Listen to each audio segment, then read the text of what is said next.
This is not like a built-in pivot. This is a guy who's trying to like save face. And the reason that he might pull it off is because people from Fox News and Newsmax whose job is to lick around his undercarriage, period.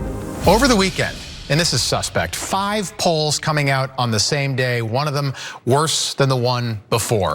These are propaganda polls. That's what they are. They're trying to lie to the American people. They're trying to sway public opinion. President Trump has finished his first 100 days with historically low polling numbers.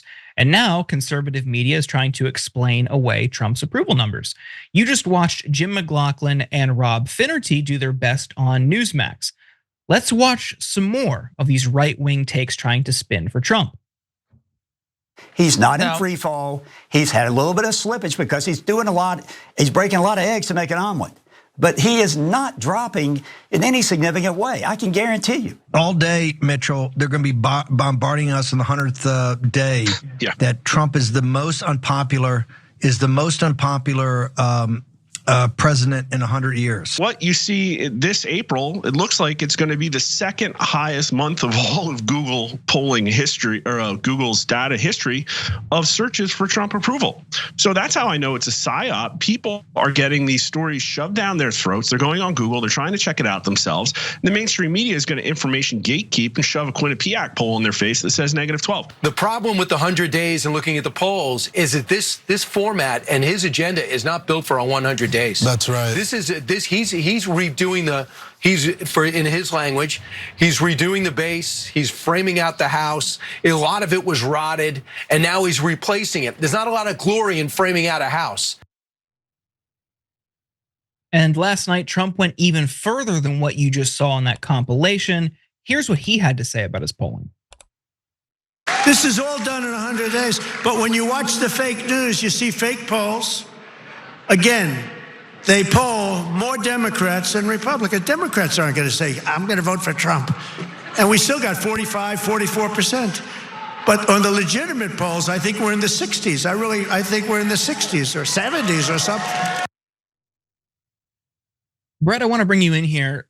Trump saying they could be in the 60s or 70s in legitimate polls. But I think if we really evaluate those numbers, he could be as high as a 90, 100, 110% approval rating. Am I wrong? That's a really good point, because why stop at 100%? Because some people love him double. There might be a Siamese twin contingent that goes underreported in most polls. There's 2 L's in polls. Why should you not get 2 votes in polls?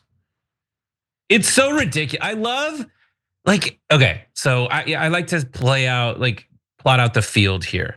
Newsmax, Fox News, all right? Those are 2 different levels of legitimacy. Just ask the people who work for them. All the people on Newsmax really want to work on Fox News, period, end of story. And the people who work at Newsmax and Real America News and all of that stuff, they are clinging on to the last rung on the way down out of the job that they've always wanted to have or in the past have had. And what they do is, we all know this is true, algorithms and right-wing media sphere, they know exactly what they need to do to keep their jobs. And their job, to keep it, they just need to say that Donald Trump is always right, has never done wrong, and anyone who contradicts them is a liar and fake news. Now, what's troubling, that one guy saying oh, there's so many people searching for the Donald Trump approval ratings. That means that your viewers probably don't believe you. If you're getting that kind of a bump, they're like, I'm gonna go search and do my own research myself. And what they'll find is people don't like his economic policy. They like that he's doing something on immigration. They don't like pretty much everything else that he's doing. They don't like what he's doing on taxes. They don't like what he's doing on the economy. They don't like what he's doing with tariffs. They hate it. Why? Because it's bad. And then Brian Kilmeade has a point and doesn't have a point, right? The part of his statement that has a point is Donald Trump does not have a 100 days plan. It's not just that his plan is 100 days. what he has kind of said he's doing would take a long time if he wanted to break things down and build them up. Here's the one catch for what Brian Kilmeade said. He's undone all the stuff that he did originally because it failed so spectacularly. Everyone out there in the international sphere that we do business with has essentially stood there and watched Donald Trump say, I'm gonna tariff you. And they're like, wait, what? This guy's gonna tariff me? That sucks. And he's like, yeah. And then all of America and all of the world was like, that's a horrible idea. And then Donald Trump was like, psych. And he untariffs them. That is, if your plan is to just totally face plant and get up and pretend nothing happened, like why did that need to be step one? Other than he thought it would work so well, but he undid it. This is not like a built-in pivot. This is a guy who's trying to like save face. And the reason that he might pull it off is because of what that we just saw in that montage. People from Fox News and Newsmax whose job is to lick around his undercarriage, period.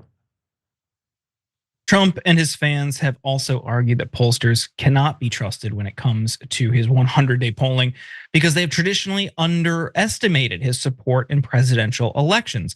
This morning, Harry Etten broke down why the numbers don't support that argument. Let's watch.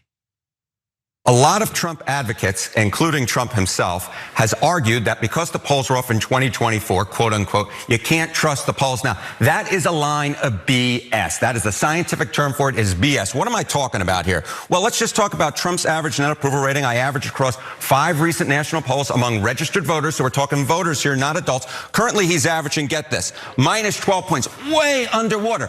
But okay, let's say the polls are off like they were in 2024.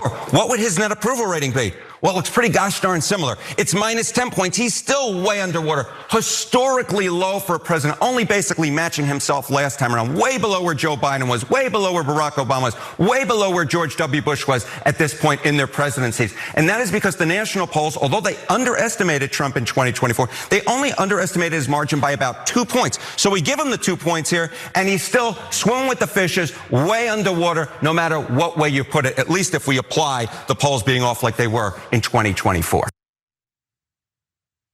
Now, Brett, before I bring you back in here, I want to go over one more poll that PBS released yesterday.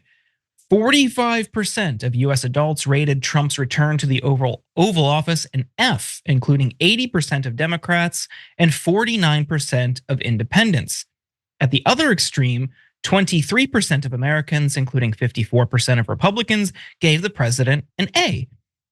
About half of US adults say Trump's second term has had a mostly negative effect on their lives, and a majority believe he is rushing to make changes without considering the effects of his actions. Rushing to make changes without considering the effects, Brett, that doesn't sound like Donald Trump. This is so difficult, right? Because like obviously that's what he's doing. But there is this thing about America where after like, the way I would describe it is like, we want someone to do something, but we also don't want anyone to do anything. This people in there right now, it's just like a general dynamic. The bums we got in Washington, they don't do anything. And we need someone who's an outsider come in and do something.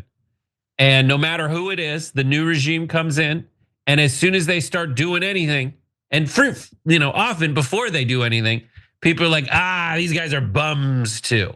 So there's always that, and that presents itself in such ways as, there's if the incoming president has a majority in Congress, odds are by the end of the second year, when they have the midterm elections, they'll lose seats. That's just how it happens, because it's easier to run against someone who's in office.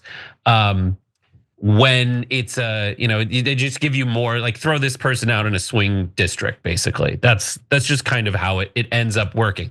But like, the difficult part for me is like, when you're fighting against it in the internets like we are right now, there's people that might just luck into like a position where it seems like they were right, even though they didn't do anything. Like if you like, in the wake of Trump's win, you go in there, you're like, I just want to find out what people that support Trump we're thinking, and there's always gonna be a downslide.